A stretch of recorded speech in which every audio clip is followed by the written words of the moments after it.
Ask any driver who's got real miles behind him what he keeps in his head, and it isn't the good stops.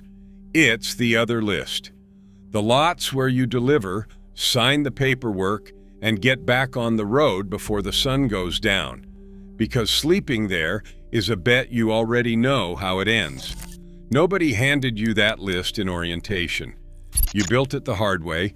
One knock on the door at 2 in the morning, one cut seal, one gunshot 2 rows over that woke you up in a cold sweat and moved a truck stop onto your personal avoid list forever.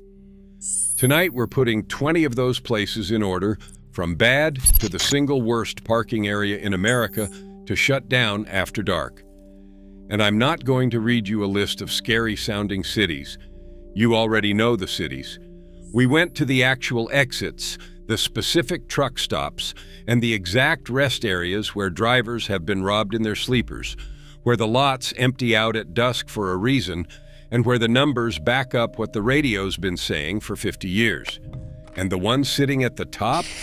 A national retail company looked at a single gas station and wrote a formal policy telling its drivers not to stop there.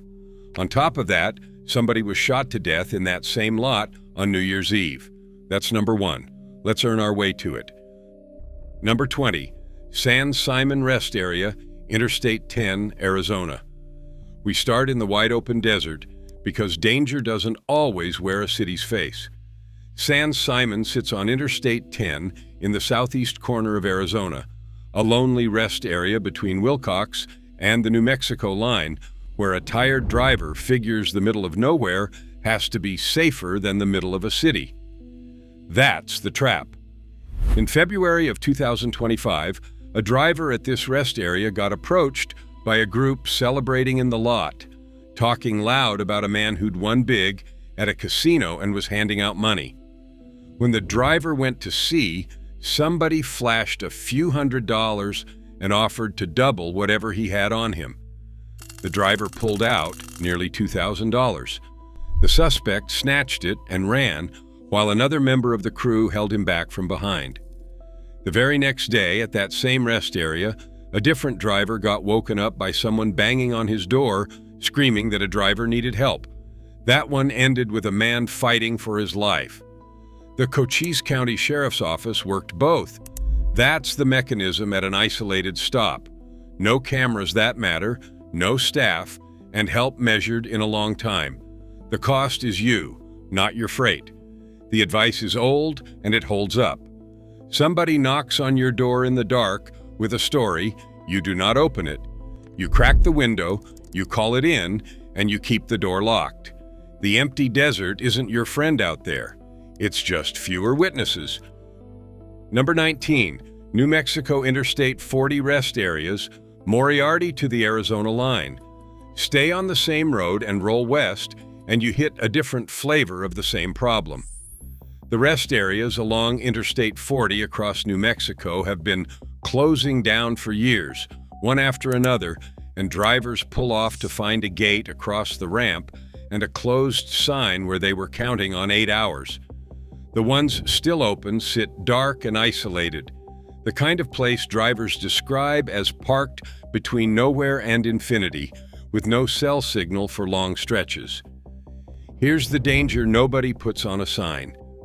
When you close a rest area, you don't delete the tired drivers. You push them somewhere worse, onto the shoulder, onto a dark ramp, into a lot with no lights. A driver who planned his whole clock around a rest area that turns out to be chained shut is now hunting at hour 11 with his eyes half closed. If you run Interstate 40 through New Mexico, don't trust the rest area icon on your GPS. Assume it might be closed and have your real stop picked before you're desperate. Desperation is what these roads feed on. Number 18, Central Valley I-5 rest areas, California. California's Central Valley on I-5 tells the same story with more people around to make it worse. Caltrans has had rest areas up and down this corridor closed for long stretches of construction, sometimes over 100 miles with nothing open, and drivers pull in at Wesley or Willows to find the whole thing shut. Meanwhile, San Joaquin County, which the corridor runs straight through, has been dealing with the kind of crime and homelessness pressure that spills right onto highway infrastructure because a rest area offers a bathroom and easy vehicle access, whether the state designed it for that or not. So you get the ugly combination. The legal, lit spots are locked, and the ones still open have become something they were never built to be. You either run your clock into violation looking for a real stop, or you settle for one where part of your brain never turns off. If you're loaded heavy through the valley, treat the paid secured lots as part of the cost of the load. A locked gate is cheaper than the alternative every time. Number 17, Circle K, truck stop, Phoenix, Arizona. Now into the city stops drivers name out loud. Ask on the forums which lots they've quietly written off, and the Circle K truck stop in Phoenix comes up by name, filed under worst they've been to. This is the personal safety kind of bad, not the six-figure cargo kind. Break-ins, people working the lot after dark, the feeling of walking to the building with your head on a swivel.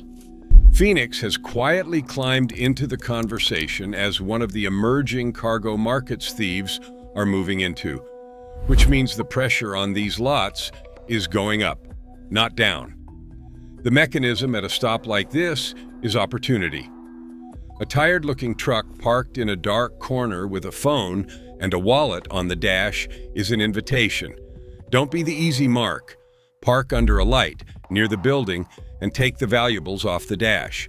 Most of what happens in a lot like this happens to the guy who made it simple. Number 16, Albuquerque, TA, Interstate 40 and 25, New Mexico. Up the road, the TA in Albuquerque earned its reputation the hard way, and drivers have been warning each other for years, specifically about the back row. It's the classic setup where Interstate 40 and Interstate 25 cross in the middle of a city with its own problems. The back of the lot, away from the lights and the doors, is where the trouble lives.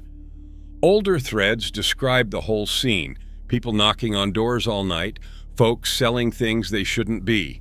The reason a lot of drivers won't take the back row, no matter how full the front is. The lesson here is one of the oldest in the trade. Parking position is safety.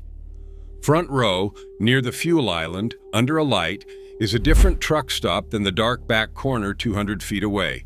Same address, two completely different nights. If the only spot left is the back row of a stop with a reputation, that's your sign to fuel and roll. Quick pit stop before we get into the heavy hitters. If this list has already reminded you of a lot you swore you'd never park at again, do me a favor and hit subscribe.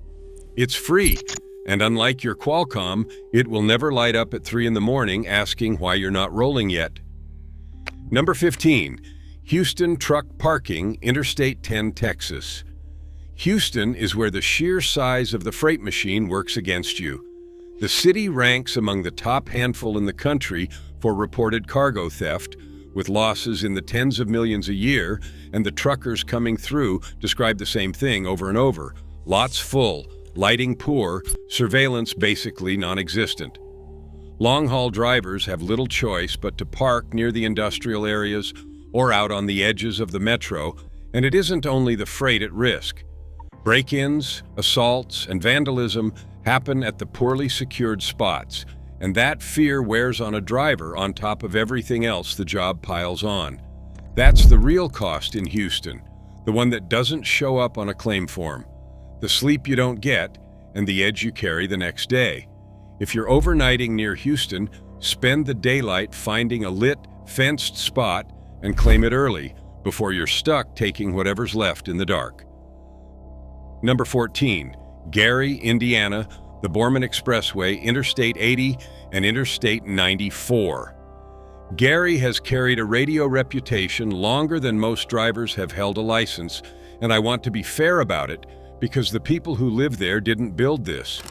The mills shrank, the money left, and the exits kept all the truck traffic and none of the shine.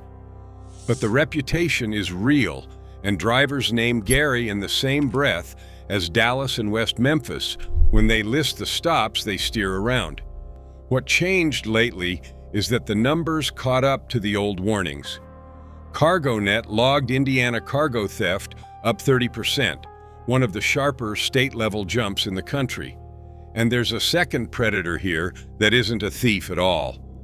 Indiana is notorious for predatory towing, where a break-in or a breakdown around Gary turns into a tow operator showing up with a blank invoice and your equipment on his hook, and drivers have reported tow bills climbing into serious money.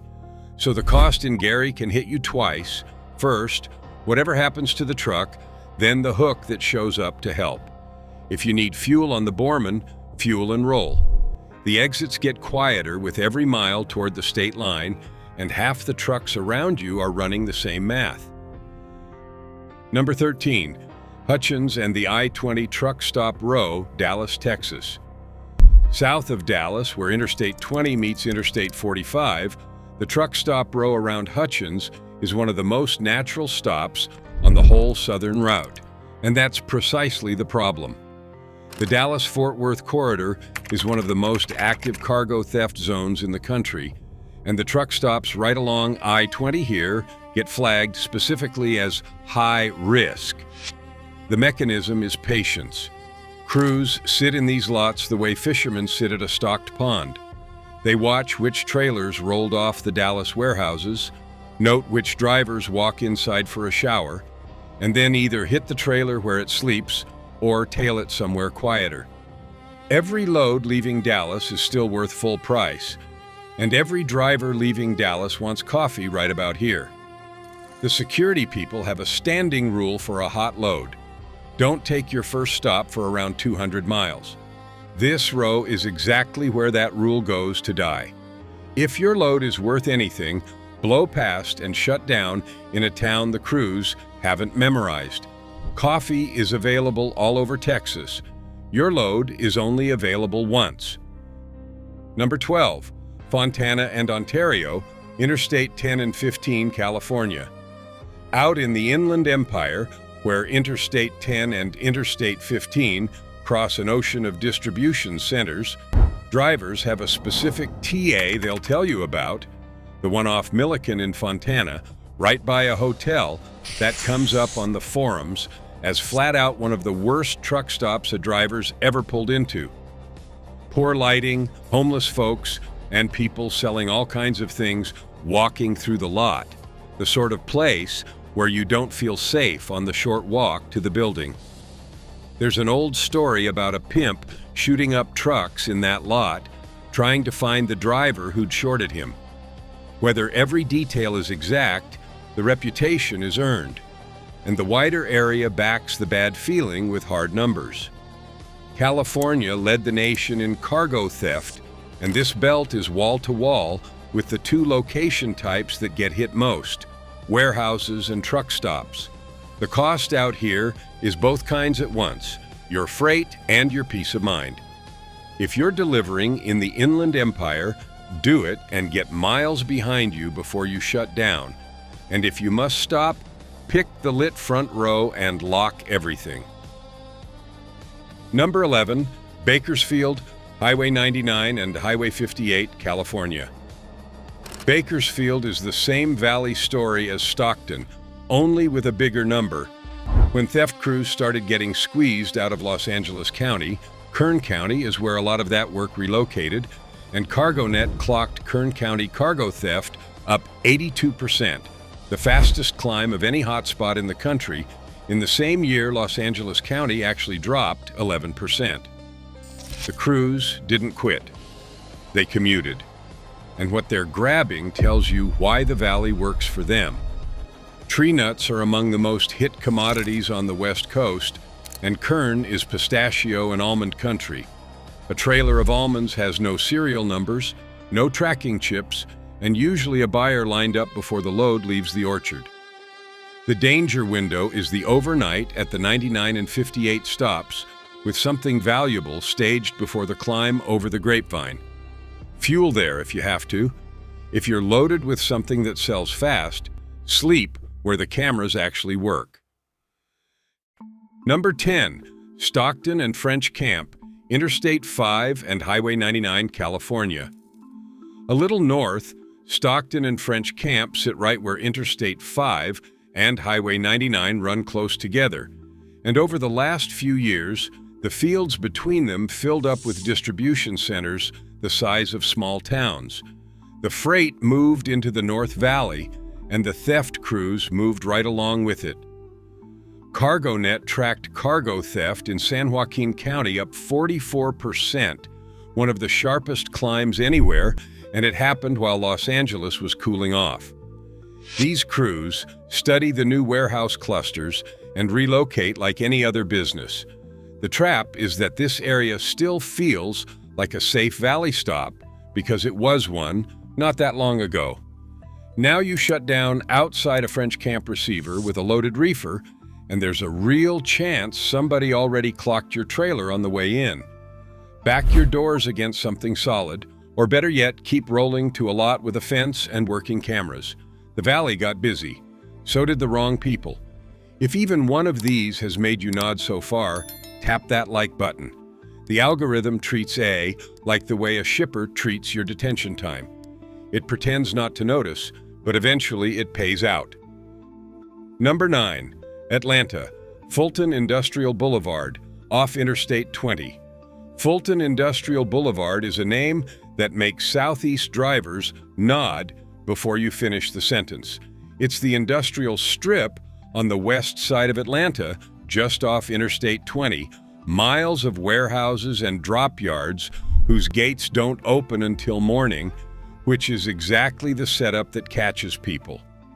You roll in at 9 at night for an 8 a.m. dock, dispatch says stage close, and close turns into Fulton Industrial. One of the biggest cargo security firms in the country names this boulevard specifically and tells drivers not to stage on it at all, because theft crews actively work the strip and know which products move through which buildings. A loaded trailer sitting overnight on that road reads like a gift with a bow on it. The cost is the classic morning discovery: a cut seal and empty floor where your back pallets used to be, and then you're the first person the receiver and your safety department both want to interview. If you deliver here, burn the extra miles to a secured lot, or ask the receiver straight out about staging inside their yard. The one thing you don't do is sleep on the boulevard. Everybody in Atlanta freight already knows this. Now you do too. Number 8. Newark and Elizabeth, the port, Interstate 95, New Jersey. Elizabeth and Newark hold the port complex and the container yards packed around the turnpike, and right now New Jersey is the fastest heating theft market in the country. CargoNet had New Jersey cargo theft up 50%, and in one quarter it spiked well over 100% as the New York Metro turned into both a hunting ground and a market big enough to swallow whole loads. The crews here even have a specialty that sounds almost funny until it's your trailer: meat and seafood. Reefer loads of protein were among the most targeted in the Northeast because a trailer of beef has no serial numbers and an entire metro ready to buy it, no questions asked. The port itself is controlled chaos, but the staging is the real trap. You tuck into some yard, waiting on a birth appointment, and your reefer sits there humming like a dinner bell. Light it up or keep it moving. Number 7. Eastern Pennsylvania Warehouse Corridor, Interstate 78 and Interstate 81. The big box corridor stacked along Interstate 78 and Interstate 81 from the Lehigh Valley down through Harrisburg makes this list for what isn't there. Parking. This corridor feeds the entire East Coast. The distribution centers multiplied for a decade straight, and the parking never came with them. Pennsylvania's own transportation people estimate roughly 10,000 trucks end up parked on the state's shoulders and ramps every single night. That's a whole fleet sleeping on the rumble strip. Nationally, there's about one truck parking space for every 11 drivers, and roughly 98% of drivers told the federal government they have trouble finding safe parking. And this isn't abstract. The federal truck parking law is named for Jason Rivenberg, a driver who parked at an abandoned gas station in 2009 because it was the only spot he could find, and he was robbed and killed there for a few dollars. That is what a parking desert can actually cost. On this corridor, the choice shows up every night around 8. Take the shoulder with traffic screaming past your bunk, run your clock into violation, or roll the dice on a dark lot nobody patrols. Plan this stretch like you planned fuel and claim your spot before dark. Number 6. Chicago, the South and West Side Intermodal Belt. Chicago earns its spot on one genuinely ugly development. This is the intermodal belt on the south and west sides, and above all, the rail crossings where a loaded truck has to sit completely still with traffic boxed in around it. In early 2025, in broad daylight, a truck hauling electronics had barely left its Chicago origin when several cars boxed it in at a railroad crossing. While the driver sat trapped, men got out, cut a high-security seal, and started unloading the trailer in front of witnesses. The driver photographed it as it happened. The security firm that documented it warned that this style of open daylight attack is what you normally see in countries with far worse cargo crime, and it's here now. That's why this one unsettles me more than a dark lot ever could. You did nothing wrong. You were stopped at a crossing you couldn't leave, and the load got lighter while you watched. If you pull anything valuable out of Chicago, run your mirrors like a paranoid, skip your first stop for a couple hundred miles, and if a car leaves the gate exactly when you do, report it. The top 5 are next, so if you haven't yet, subscribe. Fuel already took your money, and dispatch already took your weekend. The least I can do is hand you a free list of where not to get robbed. Number 5. Miami Medley off the Palmetto Expressway, Florida. If you haul into South Florida, you know Medley, even if you never learned the name. It's the warehouse grid packed along the Palmetto northwest of Miami, a little industrial city inside the city where a huge share of everything entering or leaving the region gets staged or parked overnight. The FBI has named the 4 biggest cargo theft areas in the country, and Miami is one of the 4. Hold on to that, because 2 more of those 4 are still coming. What makes Medley itself dangerous is density. Thousands of trailers sit in yards and drop lots inside a few square miles, 6-figure loads behind chain link, and the crews treat the whole grid like a menu. Electronics, seafood, liquor, anything that sells fast in a metro with a port attached. The risk window is the gap, those hours between arriving and your dock time, when dispatch says stage nearby and nearby turns out to mean a dark lot off the Palmetto. That's when trailers grow legs. Burn the extra half hour on a real secured yard and let somebody else's trailer be the interesting one tonight. Number 4, New York City, Hunts Point and Maspeth. New York's industrial zones come with 2 names. Every driver learns the hard way, Hunts Point in the Bronx and Maspeth in Queens, and the danger here carries a ticket book on top of everything else. The Trucking Association up there has said it plainly. There are far more trucks than legal places to park them, which forces drivers to either violate their hours or park illegally and eat the consequences. And the consequences in New York are industrial-grade tickets that stack by the day, boots, tows, and the nightly hunt for a curb that won't cost you by sunrise. The city's big fix tells you the scale of the problem. It launched an overnight truck parking pilot with a grand total of 45 spaces across 3 boroughs. 45. Add the low parkway bridges waiting to peel a trailer open like a can, and the drivers doing the Hunts Point produce runs figured out the drill decades ago. Get in after dark, get out before the city wakes up, because a truck stuck in the 5 boroughs during the day is a wallet with wheels. This is the one place on the left where part of the opposition wears a reflective vest. Number 3, West Memphis, Arkansas, Interstate 40 and 55. Half of you said this one out loud before I got here. West Memphis is the truck stop cluster where Interstate 40 and Interstate 55 come together across the river from Memphis, a wall of fuel islands and parking that on paper should be a driver's best friend, and has been the opposite for 50 years. This one runs on reputation, so let me be straight. There's no tidy statistic. What there is 5 decades of drivers telling each other the same thing.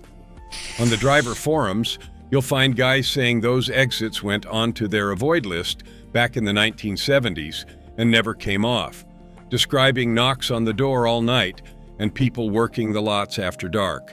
Newer drivers read those threads and quietly route around the whole cluster. That's how a reputation this old works. It fills or empties a lot all by itself. Some drivers will tell you it's calmer now, and they might be right. It matters less than you'd think. The cost in West Memphis was never mainly the equipment. It's the sleep.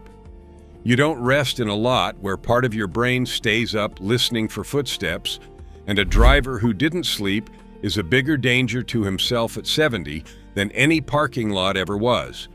And here's the piece to hold on to. For years, drivers crossed that bridge believing the far side was the safe side. Keep that thought for the last stop, because the river was never the fence. Number 2, Detroit, South Baltimore, and the urban back rows. The runner-up isn't one address, it's a pattern. The urban truck stops in decaying industrial districts that show up on every driver's avoid list. Detroit's I-75 stops, South Baltimore off I-95, the back rows in a dozen cities where the story is identical. Poorly lit, poorly secured, ringed by neighborhoods with their own problems, and jammed because there's nowhere else legal to go. Drivers name these the way they name bad weather, matter of fact, because they've all seen the same things, people who aren't drivers moving between the trucks. After midnight, the door knocks, the walk to the building you make with your keys between your fingers. The reason these earn the runner-up is that they're avoidable and drivers still get caught by them, usually at hour 13 with no better option in reach. Nationally, the average stolen load hit nearly $274,000, up 36% in a single year, and truck stops are about 17% of where theft happens, second only to warehouses. But in these urban lots, the bigger risk is to you, not the trailer. The fix is planning. Know before dark which stop you're taking and have a backup, so you're never forced into the worst lot in town because your clock ran out. Number 1, Memphis, Tennessee, Lamar Avenue. The worst parking area in America to shut down after dark is a single road, and its name is Lamar Avenue. This is the old Highway 78 freight corridor running southeast out of Memphis, past the rail yards and distribution parks, and nothing else in the country has a rap sheet quite like it. Start with one truck stop. At a single Loves on Lamar, Memphis police investigated more than 140 truck break-ins in a 12-month stretch. One address, averaging a break-in every couple of days, all year long. It got so relentless that the parent company of a national retail brand, Bath & Body Works, put out a formal warning to its drivers about stopping at that Lamar Avenue location because of the big rig break-ins. That's the warning I promised you at the top. A corporation looked at one gas station in one city and decided it needed a company policy. And it's not just property. On New Year's Eve of 2024, a robbery at that same Love's turned into a shooting death, the victim killed while fighting to keep his backpack. Neighbors who live close enough to hear the gunfire told reporters they avoid the place entirely. that they keep dogs in the yard because of what happens over there. Zoom out and it gets no better. Memphis is the fourth and final name on that FBI list, alongside the Miami warehouses, the Chicago crossings, and the New Jersey ports, and it has its own dedicated FBI cargo theft task force working with the marshals and local police. Carriers have been honest about how they handle it. Some tell drivers to unload and then drive 30 minutes out of town before they'll even take a motel room. And remember West Memphis, right across the bridge. For 50 years, drivers crossed that river believing they were leaving the problem behind, and both banks made this list because the river was never the fence. So what does Lamar cost a driver? Everything this countdown covered stacked onto one street. The break-ins of Stockton, the staging traps of Atlanta, the daylight nerve of Chicago, and a 50-year reputation like West Memphis, all on the same few miles with your name on the incident report. If your route says Lamar, deliver, then put real miles behind you before you shut down. There are good stops within an hour in every direction. Every list has a worst. This road earned it. So that's the map, from a lonely rest area in the Arizona desert to one street in Memphis with its own FBI task force. And notice the pattern the whole list kept whispering. It's almost never one thing. It's the closed rest area plus the tired driver, the dark back row plus the full front, the natural stop plus the load that's still worth full price. The drivers who get hurt out here are usually missing a plan, not luck. Now it's your turn. Drop your own do not stop lot in the comments, the exit you'd warn a rookie about, because somebody running behind you tonight hasn't learned it yet. And if this list earned a place in the map you already carry in your head, subscribe. It's about the only thing left in trucking that's still free. Until next time, keep the rubber side down, the shiny side up, and the doors locked.